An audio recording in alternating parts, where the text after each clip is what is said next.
Well, good morning again, ladies. And as Catherine has pointed out, we are about to begin today the second half of this study. So we've got today and then two more, and we will have completed our look at Jacob, his life and legacy. Benjamin Franklin once wrote that the only only things in this world that are really certain are death and taxes.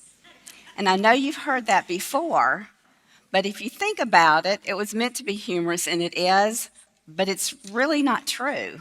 That's not the only things in this world that are certain. A matter of fact, the number one thing in this world of which we can be certain is the character of God. In the book of James, James says there's no shadow of turning with God. And even in Malachi 3:16, God says of himself, I am the Lord, I change not. God is a constant. He never changes. He is the number one thing in this world of which we can be certain. I don't know if you've realized this yet or not, but I think when I say it to you, it will ring a bell with you. The character of God, the unchanging character of God, had a tremendous impact on the life of Jacob. And you know what? If we take it a step further, we also realize that the character of God has an important and powerful impact on our lives as well. And so, with that in mind, what I want to do this morning, before we pick up where we left off with our story, is just to do a really, really quick review of what we've already learned so far in our study about the character of God. And I think when we do this review, you're going to realize the impact that it had in Jacob's life, and hopefully that it has in ours as well. And lesson number one, if you'll think back with me, we saw the faithfulness of God, didn't we? God had said to Abraham, I will take you to a land that I will show you. And he did. And then when Abraham got to that land that God showed him, he added to all the other promises the promise of that particular land, which was the land of Canaan. God was faithful to get him there. God was also faithful to Abraham in the birth of Isaac. He promised to Abraham that he would have a child through Sarah, who was old and barren, and it would be through that son all the promises he had given him would continue. And although it was a long wait, when Abraham was 100 years old and Sarah, bless her heart, was 90, that child was born. We saw the faithfulness of God, didn't we, there? And then we saw it with Isaac as well. What about Rebekah? Where did she come from? Did God not raise her up to be Isaac's perfect bride? Yes, he did. That was an act of faithfulness. And then after 20 years of marriage with no children, God finally gave them not one, but two in a package deal, twins, Esau and Jacob. But then we saw the greatest act of faithfulness to Isaac, I think, is when he passed on those covenant promises, which he said would continue through Isaac to Isaac.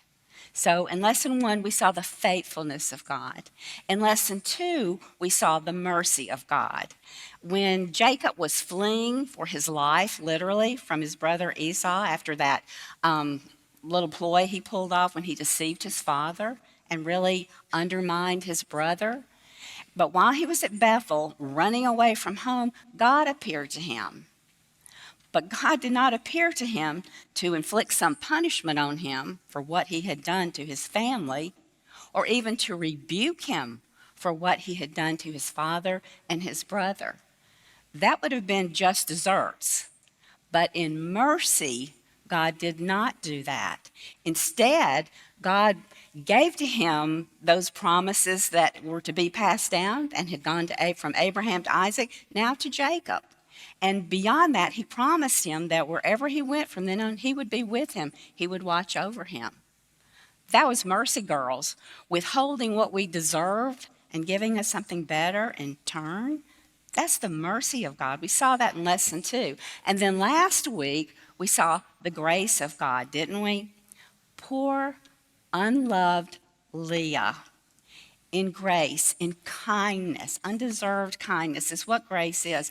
God gave her many children, even despite the fact that initially, this is just honest, ladies, she saw those children more as a method or a token, a way to get affection from her husband than as the blessing that they were intended to be. Initially, she did. And then there was Rachel, who turned literally out of her jealousy and her pride, turned childbearing into a contest in the family, didn't she?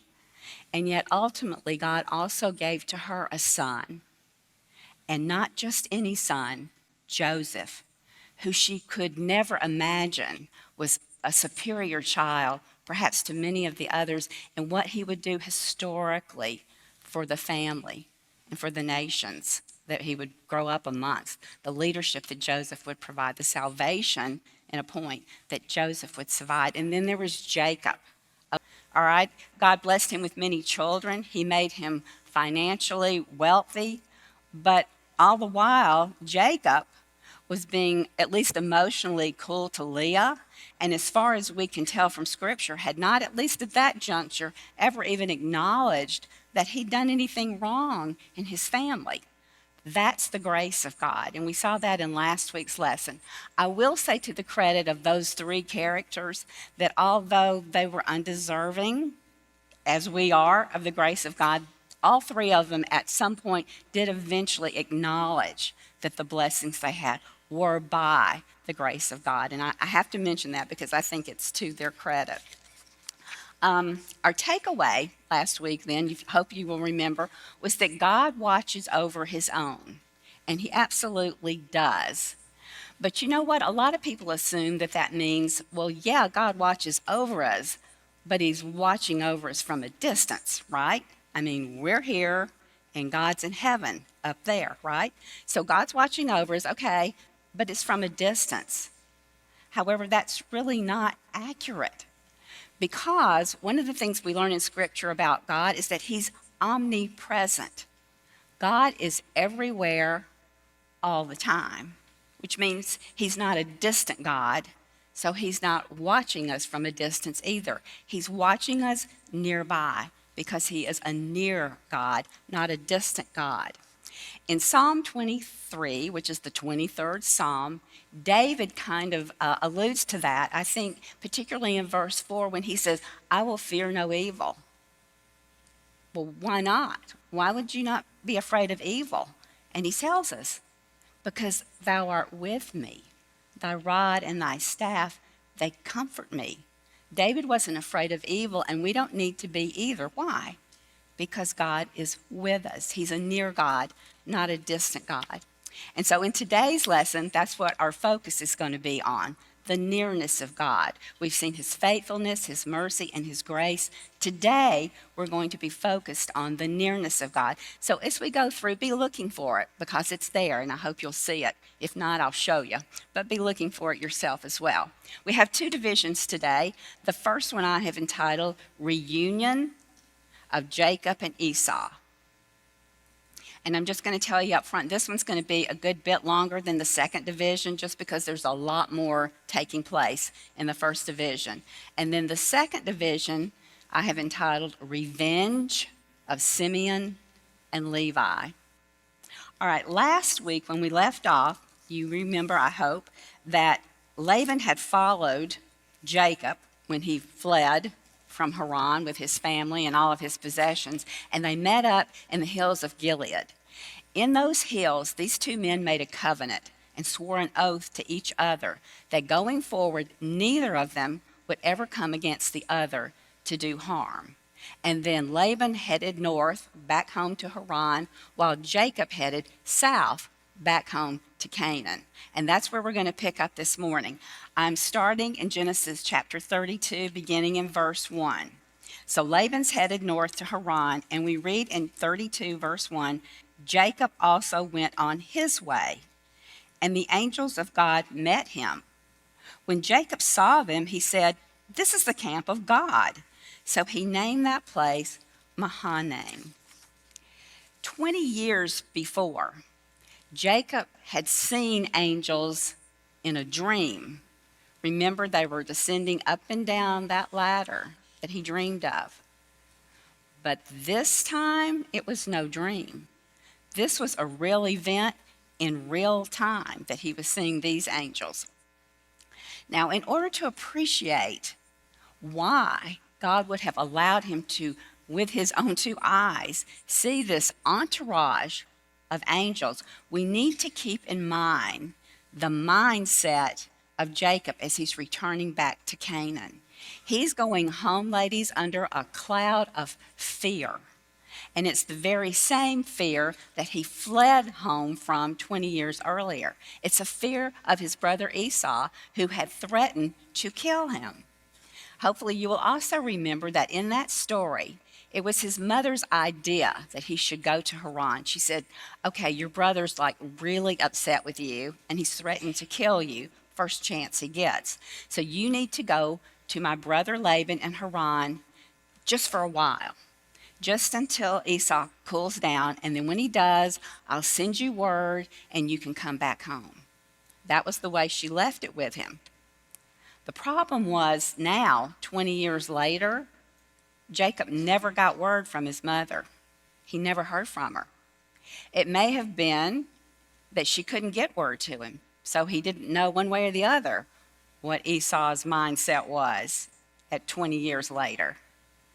It's also likely, in his mind, that maybe she didn't send word because Esau wasn't over it, that he was still harboring that anger and that bitterness. He just didn't know. Well, the fact is, Rebekah had passed away, so she couldn't have gotten word to him because of that. But be that as it may, that left Jacob in a quandary. Is he still mad? Has he mellowed? He didn't know. And so he goes home in this cloud of fear, this time not just for himself, but for his family as well. So that's why, ladies, God allowed him to see those angels, so that he would know that the promise he had made to go with him wherever he was still held, that he had protection with him even as he was heading back into the land of Canaan. God's protection. God wasn't watching from a distance. God was near, and he was letting him know that with this entourage of angels that he actually was able to see. Now, whenever we talk about angels, I know one of the things that pops in everybody's mind, and reasonably it would, is, well, are there still angels in the world today? Right now, in 2026, are there still angels in our world? Well, personally, I believe that there are. But I think more times than not, we don't know it. And one of the reasons I think we probably don't know it, we're not aware of it, is because sometimes they're there, but they're just not visible to us, the way God made them visible to Jacob on that occasion. You know, there's another story in the Old Testament where Elisha and his servants are in deep trouble with an enemy army.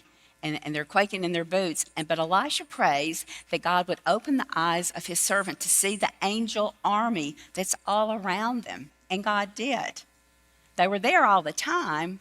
The servant just couldn't see them. And I think that that's the case with us sometimes, that they're there, we just can't see them because God hasn't opened our eyes to see them. Another reason I think that we may not be aware all the time that they're around us is because on occasion they also appear in human form. They look like one of us. In Hebrews chapter 13 and verse 2, the early Christians were told in the letter written to them in Hebrews that some of you have actually extended hospitality to angels and you didn't even know it. The writer of Hebrews is saying they were right there sitting at your dinner table and you didn't even know they were angels. You have entertained angels unaware. I heard a story from one time from a lady who I consider to be a very credible person, that she was in an airport in a city trying to make a connecting flight, and she was not familiar with the city. She wasn't really familiar with that airport, and time was beginning to be a crunch, and she was starting to panic about making her connecting flight. And she said, apparently, these two gentlemen saw her anxiety and they came over to her and asked if they could help her in some way. And she said, they were nice guys, they were clean cut. She said, I felt really safe with them. And so I told them my story. And they said, we know exactly where that is. Just follow us and we'll show you. And she said, so they were nice guys. They looked, they looked safe. And she said, so in my panic, I trusted them. I followed them. And she said, and sure enough, they took me right to the gate where I needed to be, right in the nick of time. And she said, I set my bag down and I turned around to say thank you, and they were gone. She said, just like that, they were gone. And she said, so I walked out to the corridor and I looked, both ways up and down. It was a long, long hallway. And she said, they were nowhere in sight. And she said, now I cannot say to you without a shadow of a doubt, those guys were angels. And she said, but I don't have any other explanation. Where did they go? How did they disappear so quickly? And I can't say to you that they were angels either. But the role of angels in the past and the role of angels today is still the same. The Bible tells us they are ministering spirits to the children of God. And if you're a believer in Jesus Christ, if you have made him your personal Lord and Savior, that's you. That's you. They're ministering spirits for you and for me. Their job is to protect us on occasions, to provide helps for us, to maybe even supply a need that we have on occasion. And that's kind of what those guys did for that lady. Were they angels? I don't know. She doesn't know. But they might have been, because sometimes they appear today, I believe, in human form. Well, Jacob named the place Mahanaim because it means two camps, because he realized not only was he traveling with his own entourage, he had family, he had servants, but he was also traveling with an entourage of angels who clearly were there to protect him, to remind him of the nearness of God. We pick up again in verse 3 and read, Jacob sent messengers ahead of him to his brother Esau in the land of Seir, the country of Edom. He instructed them, this is what you are to say to my lord Esau.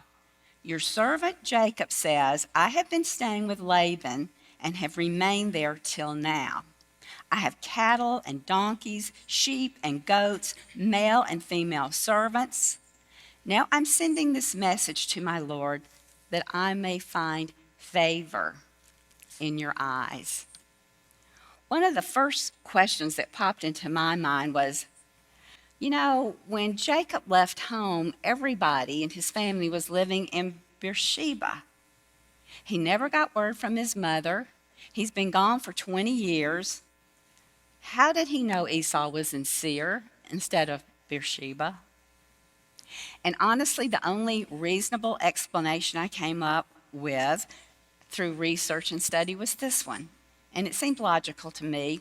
Haran, the city he was living in, was a great crossroads for merchants, for travelers, for caravans, and perhaps someone coming through who just happened to cross his path shared with him that Esau had himself become a man of wealth. And because he needed more pasture land and more agricultural land, he had kind of branched out from Beersheba to Seir. How else would he have known? I don't know. Is that the right answer? I don't know. But clearly, without a shadow of a doubt, he knew that Esau was in Seir, not in Beersheba, where he left him. So he sends his servants with a message to Esau in Seir. The purpose of sending them was actually to kind of test the waters, to see if he could discover for himself before he got any closer if the response that he was going to get from Esau would be favorable or unfavorable. If Esau was, in fact, over it, or if he was still seething with anger. So he sent these servants on ahead to kind of get some feelers in the water and to see what he was going to confront when he got closer. And we see, I think, the craftiness of Jacob's approach and the way he instructed his servants to deliver the message. First of all, he said, now when you come up on Esau, be sure that you address him as my lord Esau. and that when you refer to me, you refer to me as your servant Jacob. It was a sign of honoring Esau and a sign of showing humility on the part of Jacob. He was kind of trying to smooth the path, if you will. And then he had them speak of his wealth, tell him, I've got this, I've got that, I've got the other, in order to calm any fears that Esau might have that Jacob's now coming to lay claim, maybe to some of Esau's property, or at the very least, some of Isaac's property. He said, let him know I'm not coming for their stuff. I don't need their stuff. I got plenty of my own. So that was another part of his approach to them. And then finally, he did say, and then tell him that I'm hoping to find favor with him. So he sent them on ahead, and then he waited anxiously for their reply. Well, Esau, being impulsive as he's always been up to this point, right, as far as we've seen him, didn't send a verbal response. He simply set out on his own with 400 men to meet him on the way. Well, when the messengers got back to Jacob and they said, well, we did what you said. We told him everything you told us to tell him, and he's on the way here to meet you with 400 men. Now, 400 men is a lot of men. That's a lot. That's enough for a military cohort. And when Jacob heard that, he thought, okay, I think I have my answer. He was terrified with that response, terrified with that news. And so, once again, being a man of action, he took action. He divided both the people and the animals into two groups, thinking, okay, when Esau gets here, if he attacks one group, maybe at least the other group will have a chance to escape. He was always strategizing, always planning. And in fairness to him, he was responsible. These were his people, his family, his animals. But we see once again Jacob taking charge. And then he prayed. And we see his prayer beginning in chapter 32 and verse 9. Jacob prayed, O God of my father Abraham, God of my father Isaac, Lord, you who said to me, go back to your country and your relatives, and I will make you prosper. I am unworthy of all the kindness and faithfulness you have shown your servant. I had only my staff when I crossed this Jordan, but now I have become two camps. Save me, I pray, from the hand of my brother Esau, for I am afraid he will come back and attack me, and also the mothers with their children. But you have said, I will surely make you prosper, and will make your descendants like the sand of the sea, which cannot be counted. It was really a good prayer. It really was a good model for prayer. He started off by appealing to God as the God of his fathers. You are the God of my grandfather Abraham. You are the God of my father Isaac. Hear me. I'm their child. Hear me. He appealed to God. He also pointed out that he was where he was because he had been obedient to God's instruction for him to go back home. I'm here because I'm doing what you told me to do. And then he acknowledged his unworthiness before God. He acknowledged that God had been really good to him in the past, even though he didn't deserve it.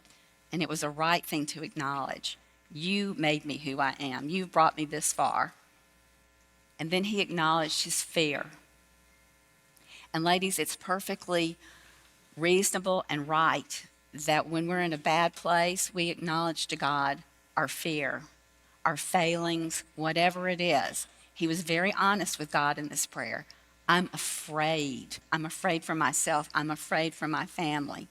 And then he pleaded that God would save him and his family from the hand of Esau. Then he wrapped it up by reminding God of his own promises to him.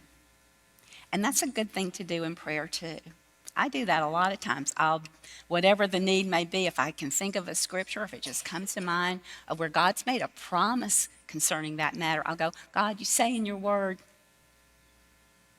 I'm counting on that.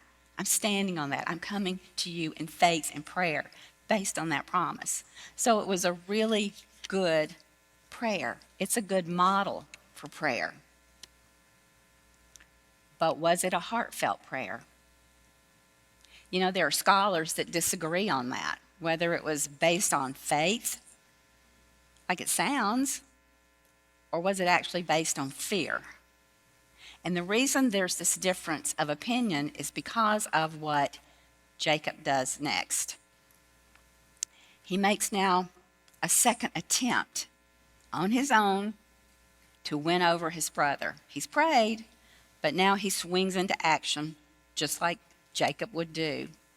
We're told that night he selected a gift for Esau. It's almost like he was thinking over, what can I do? What can I do? I know.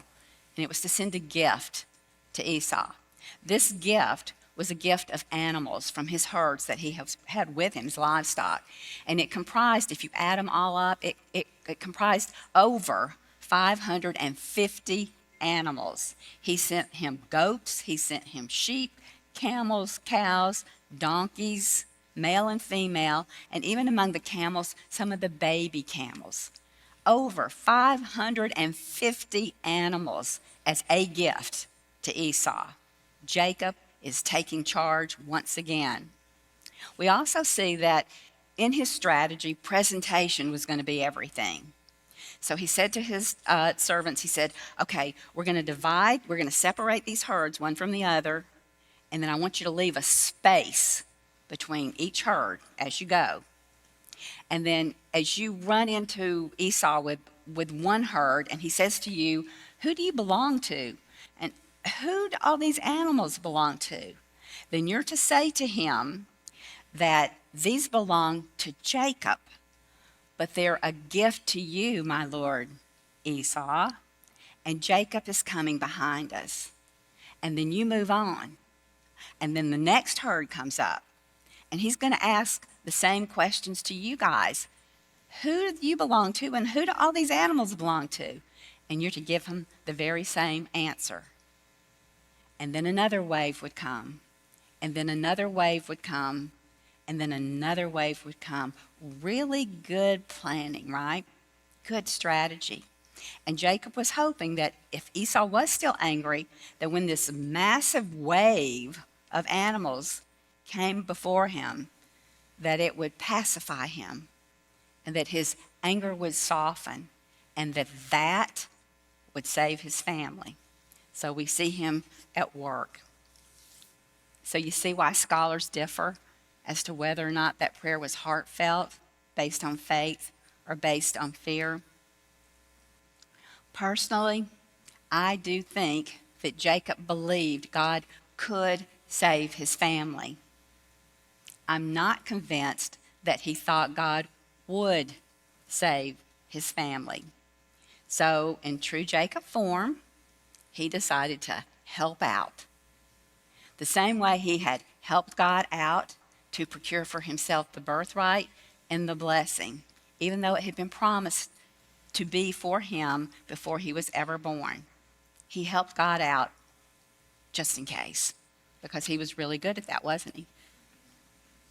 But you know what? Here's where we begin to see the root, I think, of Jacob's problem. His focus, as far as we've been looking at his life, has always been on the issue at hand, when his focus should have been on the God who held him and holds us in the palm of his hand. But that was not the Jacob way. And yet, ladies, do we not ourselves sometimes do the very same thing? We pray and ask God to help us in this situation, to fix our problem. And then 5 minutes after we get up off of our knees, we begin to think in our own mind about the things that we can do to help God fix this problem. So we have to be careful that we're not being too harsh on Jacob. And I don't want you to misunderstand what I'm saying here, that we just pray about it and walk away. Sometimes we can, sometimes we should.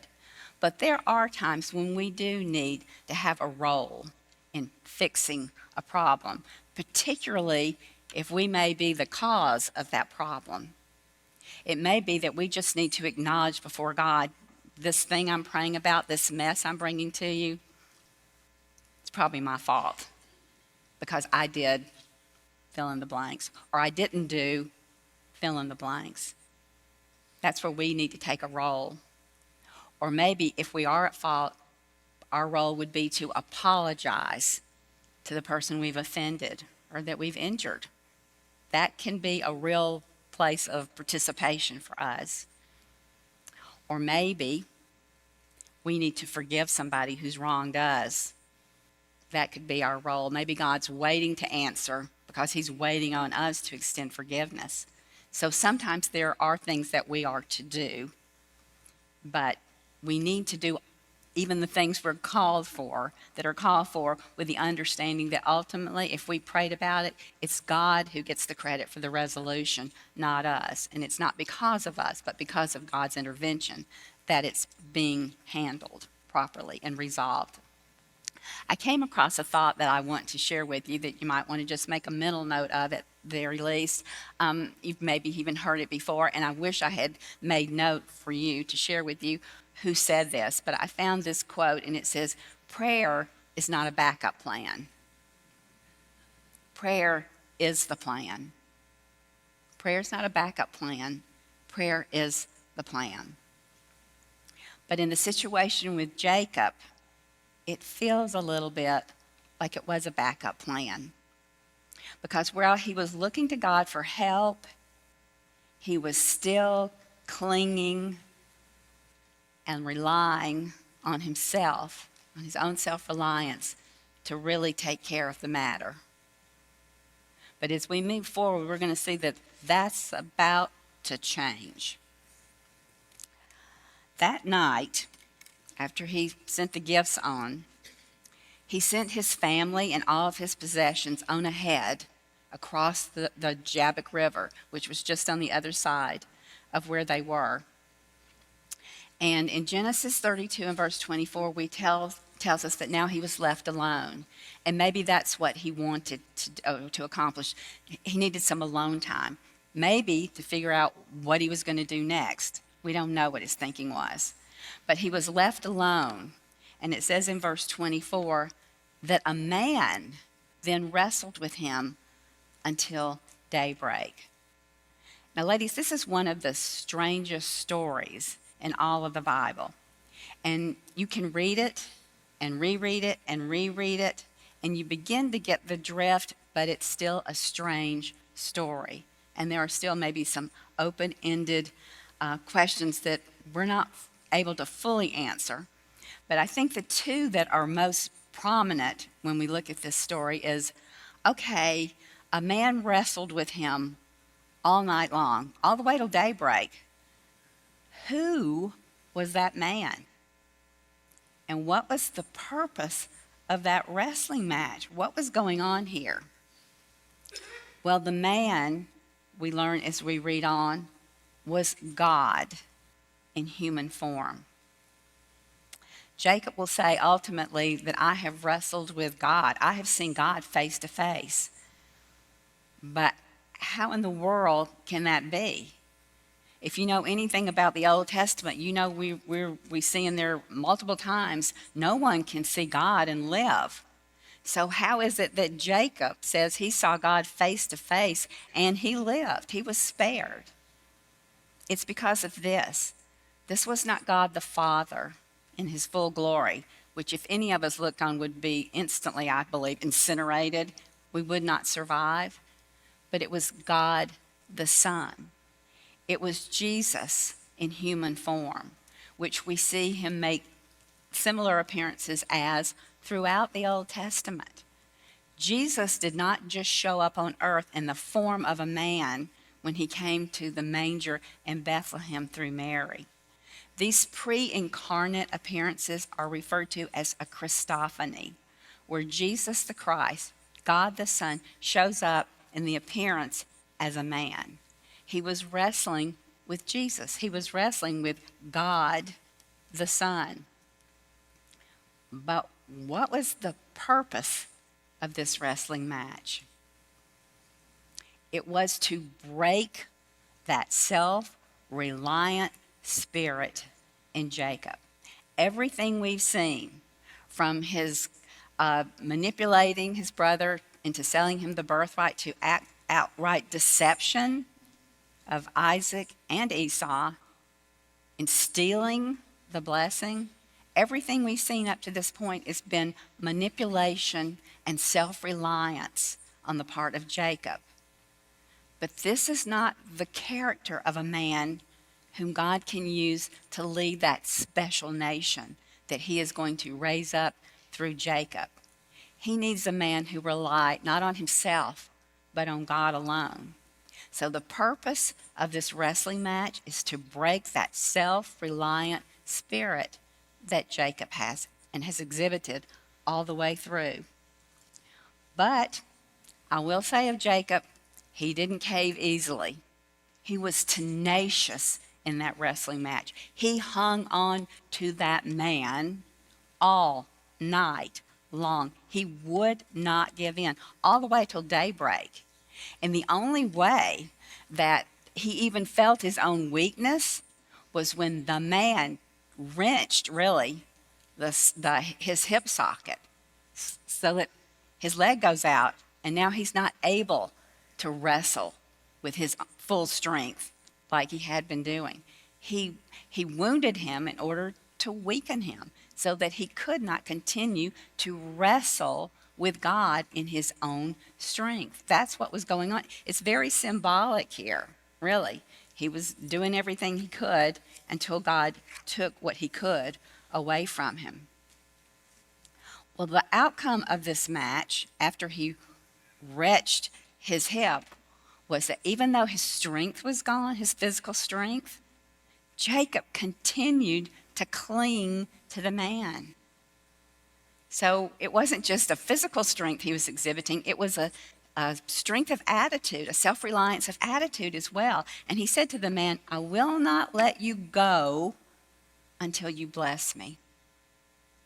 All along, from the very first lesson we had on him, pretty much, he's been trying to squeeze out, if you will, the blessing of God through his own efforts and his own strategy and in his own strength and his own manipulation.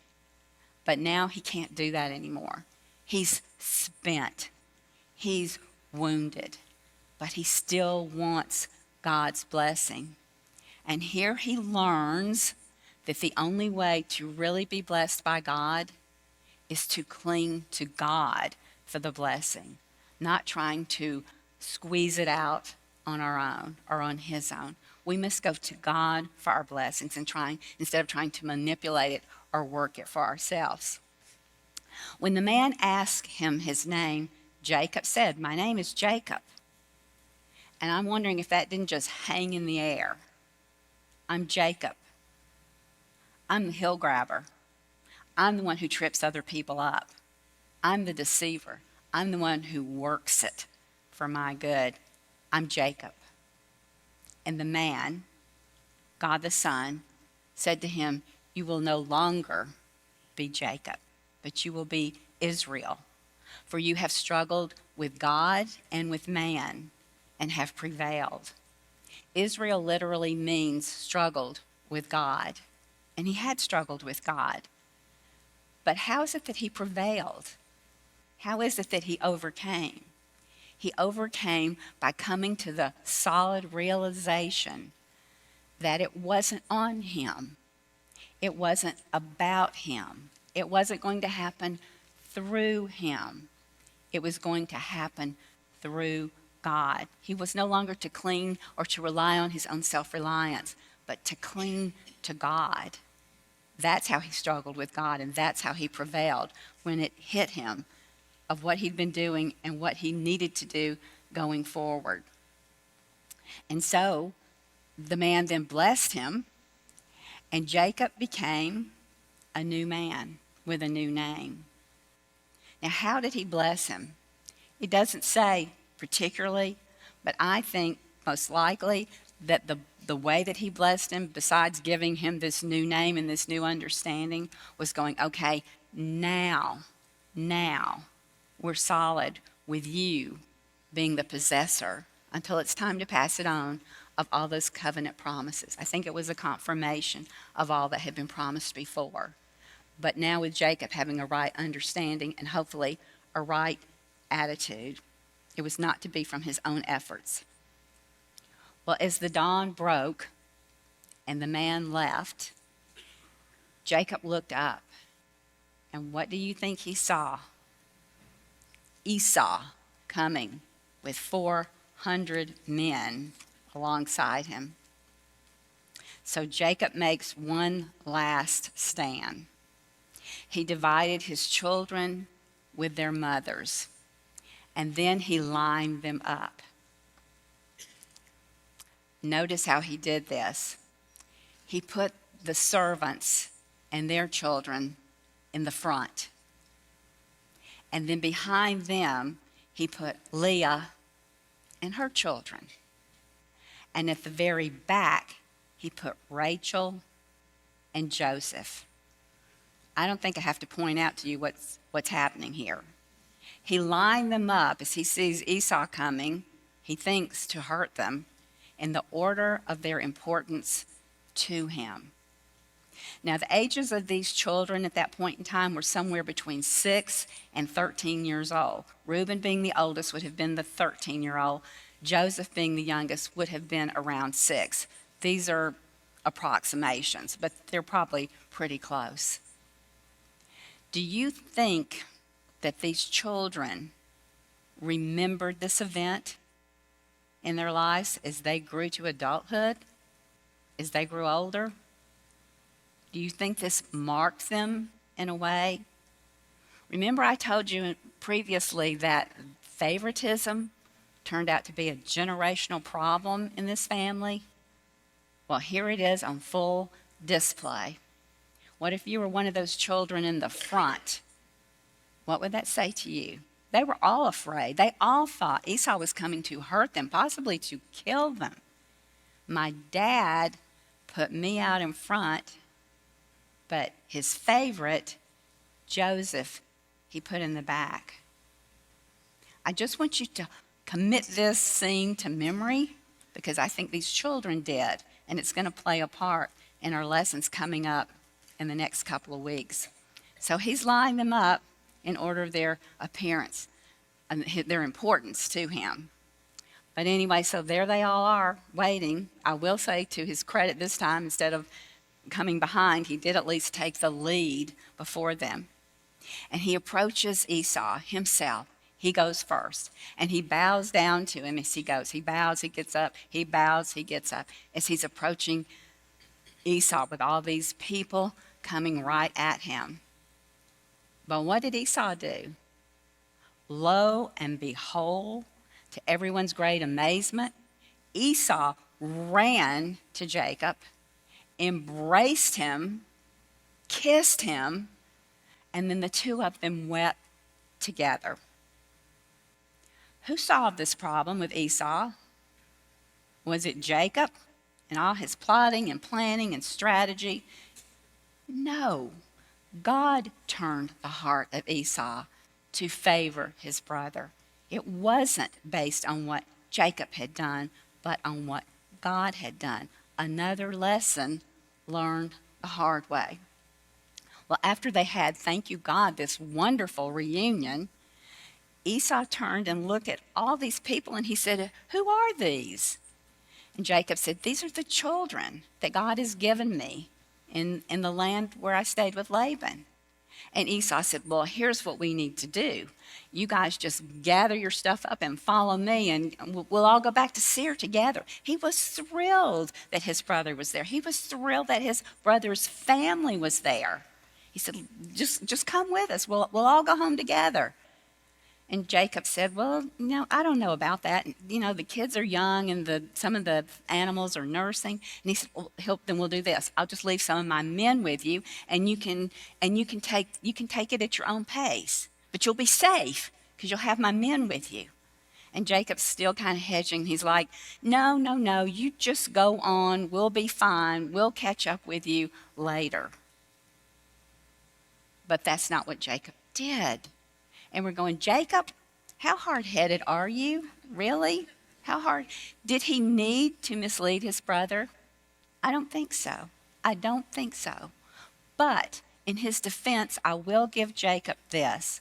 I think he was concerned that there may come a day when Esau would look at all that Jacob had and all that was there before him and begin to think back over what Jacob had done, and those ill feelings would rise again. Maybe. Or maybe, and I think this is even more likely, honestly, he wondered if, okay, Esau's okay with me now, but what about his children and his grandchildren? Do they not know the story? Will animosity rise up from their ranks and put us in jeopardy once again? So it was probably wise that he didn't go to Seir with him, but I don't know that he handled it exactly the right way. But you got to know this, girls, he's just starting out as this new man. And the same thing's true of us when we become a Christian. We become a new creature. We're not who we were before. We're new. And Christ is making us new. But sometimes it takes a little while before it's visible, before we realize it and those around us realize it. So again, we don't want to beat Jacob up too harshly on this, because I do think there was at least wisdom in this. Okay, that brings us then to the revenge of Simeon and Levi.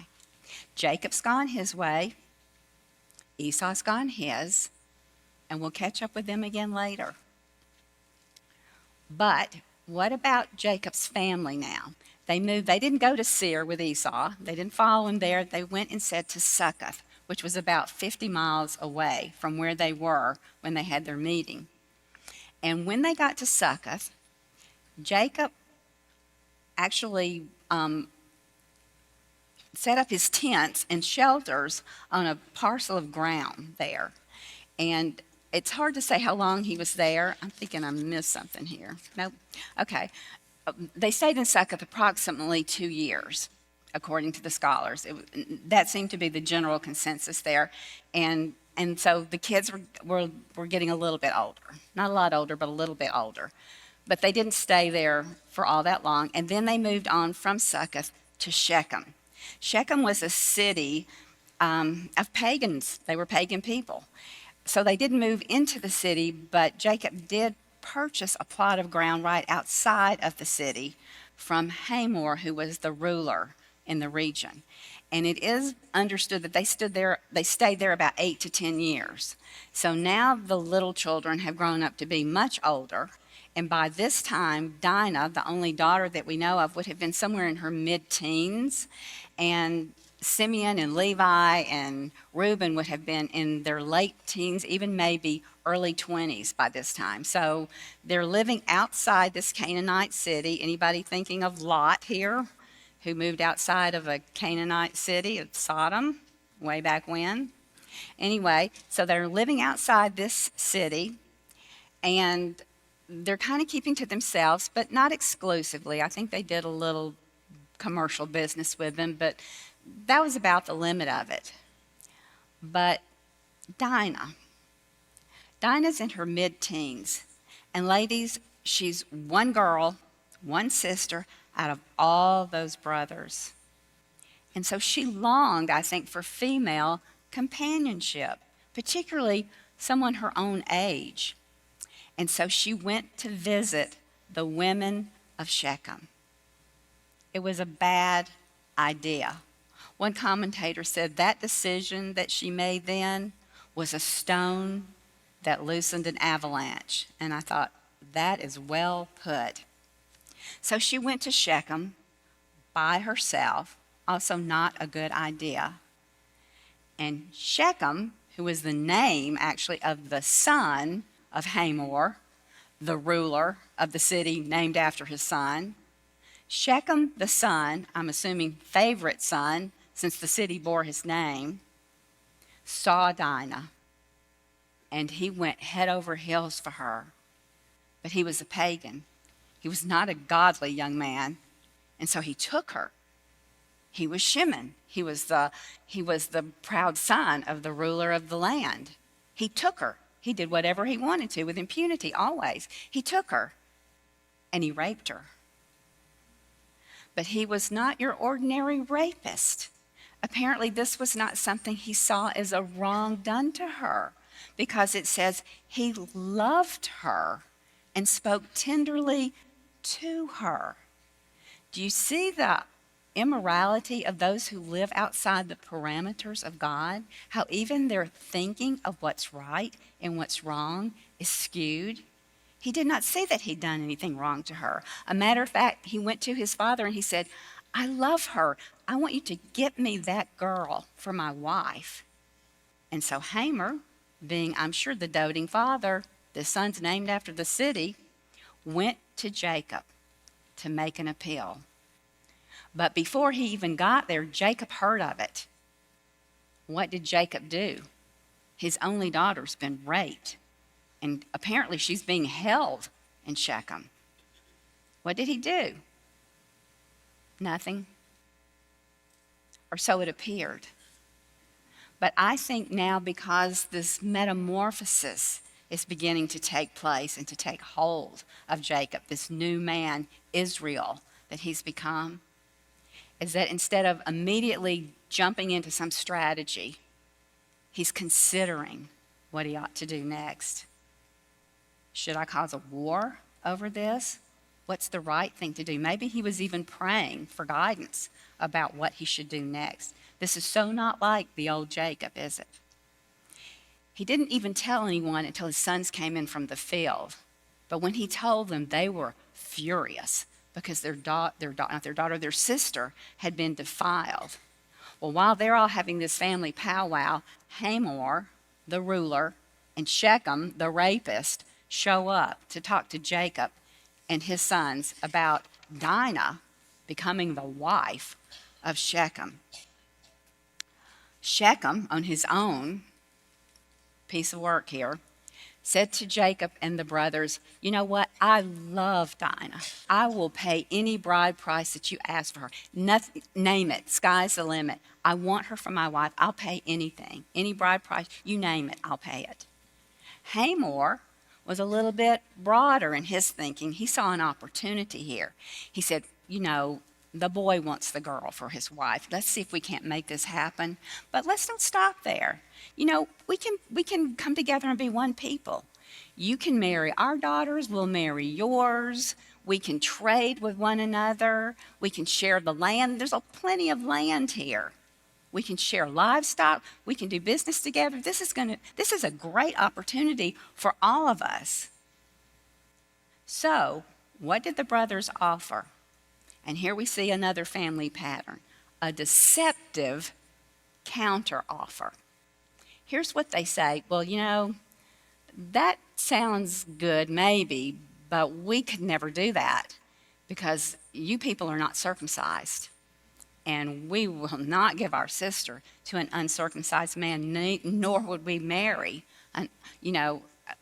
with you people. If your males aren't circumcised, we're not giving you any other daughters we might raise up either. That's just not acceptable to us. But if all of you will be circumcised, then we'll take the deal. Well, Hamor thought this is a win-win.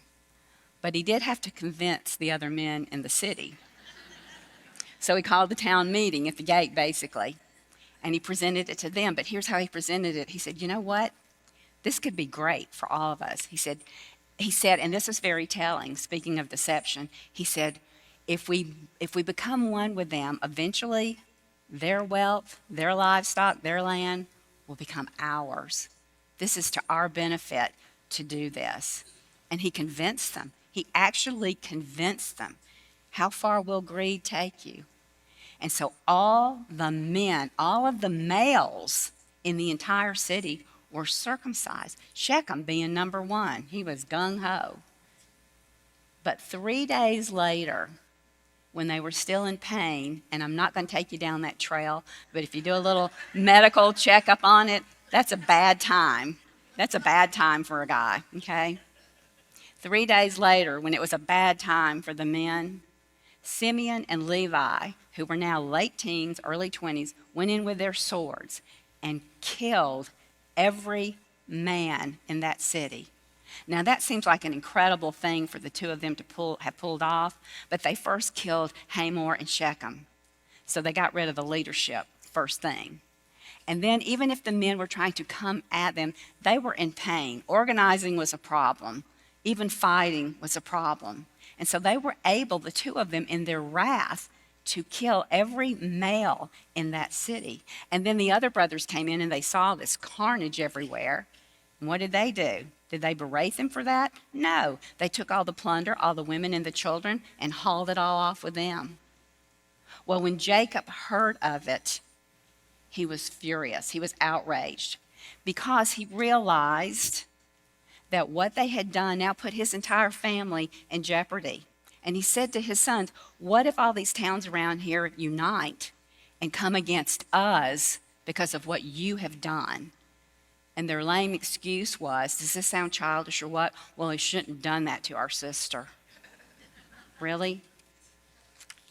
I think in God's wisdom, he then called Jacob to move on, to go back to Bethel, to go back to where he should have gone in the first place rather than stopping at Succoth or Shechem. So he called him to go back to Bethel, and he did. And it was a good place to be because that was the place where he had first met God, when God promised him that he would be the one who would carry out the covenant, all those promises that would come to this special new nation, and that he would be with him wherever he was. And God always was with Jacob. You can see it in the story. He was with him here. He was nearby. When they left Shechem to go to Bethel, did anybody bother them? No. You know why? Because the terror of God fell on all those cities, all those towns. And they probably heard the story of what took place at Shechem, but that was a whole lot of bravado going down the drain. God had caused the terror of God to fall on all of those towns around so that they were safe in their travel back to Bethel. So once again, we see that God was near. He had promised to protect him. He had promised to watch over him, and he certainly had. But God wasn't watching from a distance, ladies. God was near. To his own children, God is always near. I want to close this morning by reading to you also from a psalm that David wrote. He didn't just write the 23rd Psalm, he wrote a lot of psalms. This is Psalm 139. And in Psalm 139, David wrote these words about the nearness of God in his own life. He said, "Where can I go from your spirit? Where can I flee from your presence? If I go up to the heavens, you are there. If I make my bed in the depths, you are there. If I rise on the wings of the dawn, if I settle on the far side of the sea, even there your hand will guide me. Your right hand will hold me fast." God is not a distant God. God does not change. God was near to Jacob. He was near to David. And ladies, God is near to you and I as well. Amen? Amen.